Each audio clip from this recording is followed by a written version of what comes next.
ಕರ್ನಾಟಕ ರಾಜ್ಯದ ಪ್ರತಿಯೊಬ್ಬ ಆತ್ಮೀಯ ಸರ್ಕಾರಿ ನೌಕರರು, ನಿವೃತ್ತ ಸರ್ಕಾರಿ ನೌಕರರಿಗೆ ಒಂದು ವಿಶೇಷವಾದ ಮಾಹಿತಿ. ಗಳಿಕೆ ರಜೆ ನೌಕರರ ಹಕ್ಕು, ಆಸ್ತಿ. ಈ ವಿಚಾರದಲ್ಲಿ KCSR ನಿಯಮದಲ್ಲಿ ಇರುವಂಥ ಅಂಶಕ್ಕೆ ಸಂಬಂಧಪಟ್ಟ ಹಾಗೆ ಕರ್ನಾಟಕ ಹೈಕೋರ್ಟ್ ಒಂದು ಮಹತ್ವದ ತೀರ್ಪನ್ನು ನೀಡಿದೆ.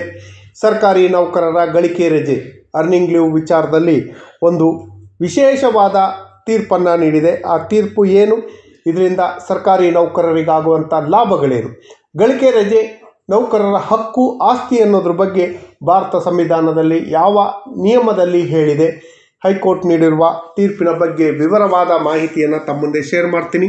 ಈ ಮಾಹಿತಿ ಶೇರ್ ಮಾಡೋದಕ್ಕಿಂತ ಮುಂಚಿತವಾಗಿ ಯಾರೆಲ್ಲ ಈ ಚಾನಲ್ಗೆ ಸಬ್ಸ್ಕ್ರೈಬ್ ಮಾಡ್ಕೊಂಡಿಲ್ಲ, ದಯವಿಟ್ಟು ಕೆಳಗಡೆ ಕಾಣ್ತಾ ಇರೋಂಥ ಸಬ್ಸ್ಕ್ರೈಬ್ ಬಟನನ್ನು ಒತ್ತಿ ಬೆಲ್ ಐಕನನ್ನು ಕ್ಲಿಕ್ ಮಾಡಿ ಆಲ್ ಅಂತ ಮಾಡಿ.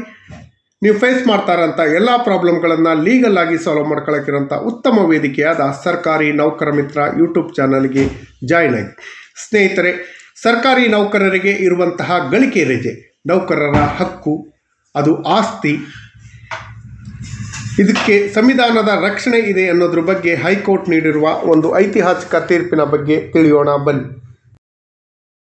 ಸರ್ಕಾರಿ ನೌಕರರು, ನಿವೃತ್ತ ನೌಕರರಿಗೆ ಹೈಕೋರ್ಟ್ ನೀಡಿರುವ ಒಂದು ಮಹತ್ವದ ತೀರ್ಪಿನ ಬಗ್ಗೆ ಈ ದಿನ ವಿಶ್ಲೇಷಣೆ ಮಾಡೋಣ ಅಂತ ಬಂದಿದ್ದೀನಿ. ಸರ್ಕಾರಿ ನೌಕರರು ಡ್ಯೂಟಿಯಿಂದ ಏನಾದರೂ ಡಿಸ್ಮಿಸ್ ಆಗಿದ್ದರೆ ಆತನ ಖಾತೆಯಲ್ಲಿರುವಂತಹ ಗಳಿಕೆ ರಜೆಯನ್ನು ನಗದೀಕರಿಸಲು ಅರ್ಹನಾಗಿರುತ್ತಾನೆ ಅಂತ ಹೇಳಿ ಕರ್ನಾಟಕ ಹೈಕೋರ್ಟ್ ಒಂದು ಮಹತ್ವದ ತೀರ್ಪನ್ನು ನೀಡಿದೆ. ಸ್ನೇಹಿತರೆ, ಕರ್ನಾಟಕ ಹೈಕೋರ್ಟ್ ರಜೆ ನಗದೀಕರಣವನ್ನು ಎತ್ತಿ ಹಿಡಿದಿದೆ. ಇಂಡಿಯನ್ ಕಾನ್ಸ್ಟಿಟ್ಯೂಷನ್ ಆರ್ಟಿಕಲ್ 300A ಅಡಿಯಲ್ಲಿ ರಜೆ ನಗದೀಕರಣ ಒಂದು ಆಸ್ತಿಯ ಹಕ್ಕು. ಇದು ಆ ಹಕ್ಕನ್ನು ಕಾನೂನು ಬಾಹಿರವಾಗಿ ನಿರಾಕರಿಸುವಂತಿಲ್ಲ, ಕಾನ್ಸ್ಟಿಟ್ಯೂಷನರಿ ರೈಟ್ ಅಂತ ಹೇಳಿ ಕರ್ನಾಟಕ ಹೈಕೋರ್ಟ್ ಒಂದು ಮಹತ್ವದ ತೀರ್ಪನ್ನು ನೀಡಿದೆ. ಕರ್ನಾಟಕ ಹೈಕೋರ್ಟ್ ಸಂವಿಧಾನದ ವಿಧಿ 300A ಅಡಿಯಲ್ಲಿ ರಜೆ ನಗದೀಕರಣ ಮೂಲಭೂತ ಆಸ್ತಿ ಹಕ್ಕು ಅಂತ ಎತ್ತಿ ಹಿಡಿದಿದೆ. ರಜೆ ನಗದೀಕರಣವು ಭಾರತ ಸಂವಿಧಾನದ ಅಡಿಯಲ್ಲಿ ಆರ್ಟಿಕಲ್ 300A ಅಡಿಯಲ್ಲಿ ರಕ್ಷಿಸಲ್ಪಟ್ಟ ಸಾಂವಿಧಾನಿಕ ಆಸ್ತಿಯ ಹಕ್ಕು ಅಂತ ಪುನರುಚ್ಚರಿಸಿ ಈ ಐತಿಹಾಸಿಕ ಆದೇಶವನ್ನು ನೀಡಿದೆ. ಜಿ ಲಿಂಗನಗೌಡ ವಿರುದ್ಧ ಜನರಲ್ ಮ್ಯಾನೇಜರ್ ಕರ್ನಾಟಕ ಗ್ರಾಮೀಣ ಬ್ಯಾಂಕ್ ಪ್ರಕರಣದಲ್ಲಿ ಕರ್ನಾಟಕ ಹೈಕೋರ್ಟ್ನ ಗೌರವಾನ್ವಿತ ನ್ಯಾಯಾಧೀಶರಾದ ಶ್ರೀ ನಾಗಪ್ರಸನ್ನರವರಿದ್ದ ಏಕಸದಸ್ಯ ಪೀಠದಿಂದ ಈ ಐತಿಹಾಸಿಕವಾದ ತೀರ್ಪು ಬಂದಿದೆ. ಒಬ್ಬ ಉದ್ಯೋಗಿ ತನ್ನ ಸೇವೆಯಿಂದ ಡಿಸ್ಮಿಸ್ ಆದರೂ ಸಹ ಗಳಿಕೆ ರಜೆಯನ್ನು ನಗದೀಕರಿಸಲು ಅರ್ಹನಾಗಿರುತ್ತಾನೆ ಅಂತ ನ್ಯಾಯಪೀಠ ಅಭಿಪ್ರಾಯಪಟ್ಟಿದೆ. ಡಿಸ್ಮಿಸ್ ಆಗಿರುವಂಥ ಉದ್ಯೋಗಿ ರಜೆ ನಗದೀಕರಣ ನೀಡಲು ಕರ್ನಾಟಕ ಗ್ರಾಮೀಣ ಬ್ಯಾಂಕ್ ರಿಜೆಕ್ಟ್ ಮಾಡಿತ್ತು. ಇದು ಕಾನೂನು ಬಾಹಿರ, ಏಕೆಂದರೆ ಸೇವಾ ಜೀವನದಲ್ಲಿ ಆತ ಗಳಿಕೆ ಮಾಡಿದಂಥ ರಜೆಯನ್ನು ಉಪಯೋಗಿಸ್ಕೊಳ್ಳೋಕ್ಕೆ ಅರ್ಹತೆ ಇದೆ. ಒಮ್ಮೆ ಸಂಗ್ರಹವಾದ ನಂತರ ಅದು ಉದ್ಯೋಗಿಯ ಆಸ್ತಿ ಆಗತ್ತೆ. ಒಂದು ಸಲ ಏನಾದರೂ ELO ನಿಮ್ಮ ಅಕೌಂಟಿಗೆ ಬಂತು ಅಂದರೆ ಅದು ನಿಮ್ಮ ಹಕ್ಕು ಮತ್ತು ನಿಮ್ಮ ಆಸ್ತಿ ಆಗತ್ತೆ. ಅದನ್ನು ಮತ್ತೆ ವಾಪಸ್ ಪಡ್ಕೊಳ್ಳೋಕ್ಕೆ ಆಗೋದಿಲ್ಲ ಅಂತ ಹೇಳಿ ಈ ತೀರ್ಪಿನಲ್ಲಿ ತಿಳಿಸಿದೆ. ನಿರಾಕರಿಸುವುದು, ತಡೆ ಹಿಡಿಯುವುದು ನಿರಂಕುಶ ಪ್ರವೃತ್ತಿಯಾಗತ್ತೆ. ಇದು ಸಂವಿಧಾನ ಬಾಹಿರ ಅಂತ ಹೇಳಿ ತೀರ್ಪನ್ನು ನೀಡಿದೆ. ಸ್ನೇಹಿತರೆ, ತುಂಗಭದ್ರಾ ಗ್ರಾಮೀಣ ಬ್ಯಾಂಕಿನ ಈಗಿನ ಪ್ರಗತಿ ಕೃಷ್ಣ ಗ್ರಾಮೀಣ ಬ್ಯಾಂಕ್ನ ಮಾಜಿ ಸಹಾಯಕ ವ್ಯವಸ್ಥಾಪಕರಾಗಿದ್ದ ಲಿಂಗನಗೌಡರವರು 2012ರಲ್ಲಿ ಶಿಸ್ತು ಕ್ರಮ ಎದುರಿಸಿ ಇದರ ಪರಿಣಾಮವಾಗಿ ಡಿಸೆಂಬರ್ 19, 2014ರಂದು ದುರ್ನಡತೆ ಕಾರಣಕ್ಕಾಗಿ ಅವರನ್ನು ಸರ್ವಿಸಿಂದ ಡಿಸ್ಮಿಸ್ ಮಾಡಲಾಗಿತ್ತು. ಅವರು ವಜಾಗೊಂಡ ನಂತರ ಅವರ ಸೇವಾವಧಿಯಲ್ಲಿ ಗಳಿಸಿದ್ದ ಸೌಲಭ್ಯಗಳನ್ನು ಪಾವತಿಸಬೇಕು. ವಿಶೇಷವಾಗಿ ಸೇವಾ ಅವಧಿಯಲ್ಲಿ ಸಂಗ್ರಹವಾಗಿದ್ದ 220 ಗಳಿಕೆ ರಜೆ ಸವಲತ್ತು ರಜೆಯನ್ನು ನಗದೀಕರಿಸಲು ಕೋರಿದ್ರು.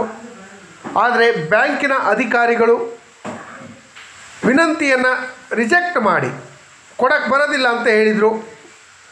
ಕರ್ನಾಟಕ ಗ್ರಾಮೀಣ ಬ್ಯಾಂಕ್ನ ಅಧಿಕಾರಿ ಉದ್ಯೋಗಿಗಳ ಸೇವಾ ನಿಯಮ 2013ರ ನಿಯಮ 67ನ್ನು ಉಲ್ಲೇಖಿಸಿ ಬ್ಯಾಂಕ್ನ ಸೇವಾ ನಿಯಮದ ಪ್ರಕಾರ ವಜಾಗೊಂಡಿರುವಂಥ ನೌಕರರು ರಜೆ ನಿಗದೀಕರಣ ಮಾಡಲು ಅರ್ಹತೆ ಹೊಂದಿಲ್ಲ ಅಂತ ಹೇಳಿ ತಿಳಿಸಿತ್ತು.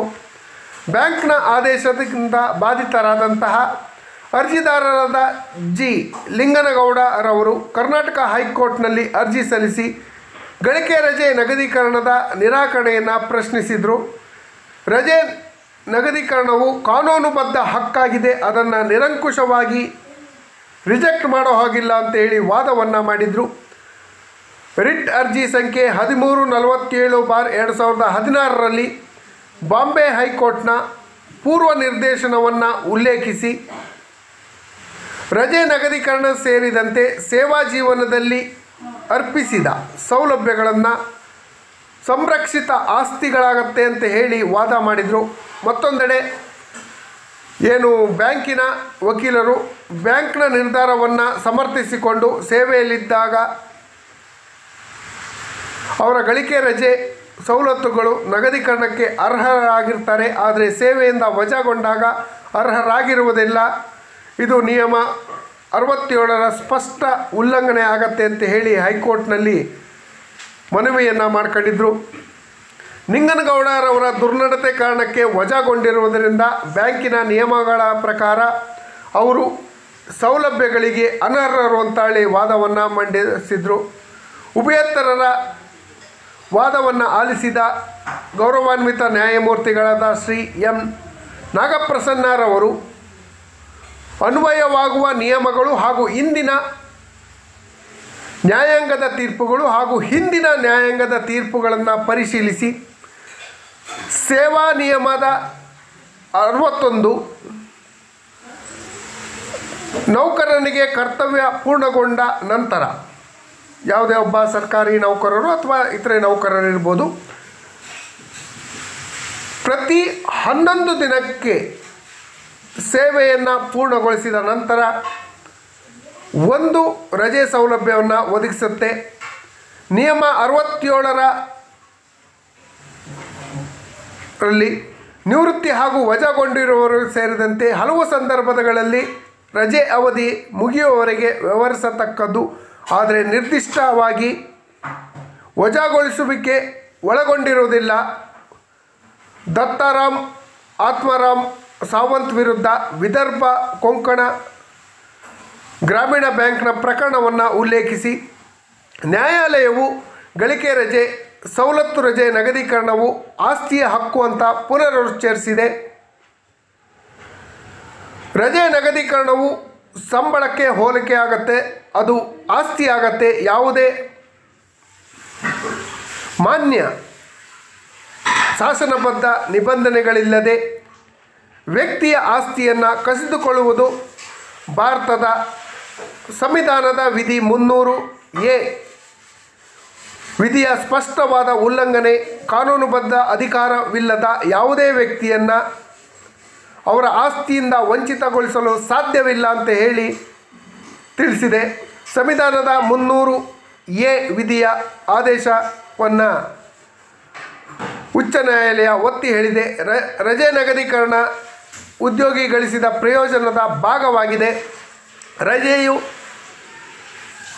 ಉದ್ಯೋಗಿಯ ಆಸ್ತಿಯಾಗಿದೆ. ಹೀಗಾಗಿ ನಿರ್ದಿಷ್ಟ ಶಾಸನಬದ್ಧ ಅಧಿಕಾರವಿಲ್ಲದ ಉದ್ಯೋಗದಾತ ನಿರಂಕುಶವಾಗಿ ನಿರಾಕರಿಸಲು ಸಾಧ್ಯವಿಲ್ಲ ಅಂತ ಹೇಳಿ ಸ್ಪಷ್ಟವಾದ ತೀರ್ಪನ್ನು ನೀಡಿದೆ.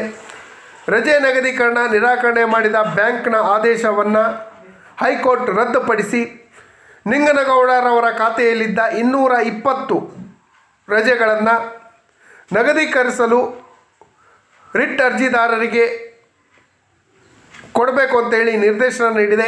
ಕೇವಲ 2 ತಿಂಗಳಲ್ಲಿ ಪಾವತಿ ಮಾಡದೇ ಇದ್ದರೆ ಬಡ್ಡಿ ಸಹಿತವಾಗಿ ವಸೂಲಿ ಮಾಡಬೇಕಾಗತ್ತೆ ಅಂತ ಹೇಳಿ ತಿಳಿಸಿದೆ. ನಿಗದಿತ ದಿನಾಂಕದಿಂದ ಬ್ಯಾಂಕ್ ವಾರ್ಷಿಕವಾಗಿ 6% ಬಡ್ಡಿಯನ್ನು ಪಾವತಿಸಬೇಕು ಅಂತ ಹೇಳಿ ಕರ್ನಾಟಕ ಹೈಕೋರ್ಟ್ ಮಹತ್ವದ ತೀರ್ಪನ್ನು ನೀಡಿದೆ. ಸ್ನೇಹಿತರೆ, ಗಳಿಕೆ ರಜೆ ವಿಚಾರದಲ್ಲಿ ನಿಮಗೆಲ್ಲರಿಗೂ ಒಂದು ಕನ್ಫ್ಯೂಷನ್ ಇತ್ತು. ಗಳಿಕೆ ರಜೆ ನಮ್ಮ ಹಕ್ಕಿನ ರಜೆಯೇ ಅಥವಾ ಅಲ್ಲವೇ ಅನ್ನೋ ಒಂದು ಕನ್ಫ್ಯೂಷನ್ನಲ್ಲಿದ್ದರೆ ಆ ಕನ್ಫ್ಯೂಷನ್ನಿಗೆ ಮಾನ್ಯ ನ್ಯಾಯಾಲಯ ಒಂದು ಉತ್ತಮವಾದ ತೀರ್ಪನ್ನು ನೀಡಿದೆ ಅಂತಲೇ ಹೇಳ್ಬೋದು. ಈ ಮಾಹಿತಿ ತಮಗೆಲ್ಲ